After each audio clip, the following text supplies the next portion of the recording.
గొర్రెల గుమ్మమును ప్రధాన యాజకుడైన ఎలియాషీబు అతని సహోదరులైన యాజకులు కట్టి ప్రతిష్ఠించి తలుపులు నిలిపిరి. నెహెమ్యా గ్రంథం 3వ అధ్యాయం 1వ వచనం. గొర్రెల గుమ్మము రక్షణ మార్గమును సూచిస్తుంది. ఆ మార్గము క్రీస్తు ప్రభువారు మాత్రమే. ఆయనే మన ప్రధాన యాజకుడు.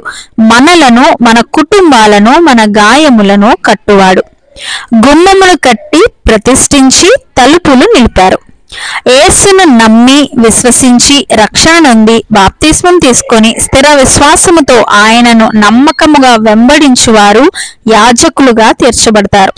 అప్పుడు ఆ గుమ్మమును కట్టి అనగా ఆ రక్షణ మార్గమును ప్రకటించి రక్షణలోనికి నడిపించి వారిని క్రీస్తు కొరకు ప్రతిష్ఠితము చేయాలి.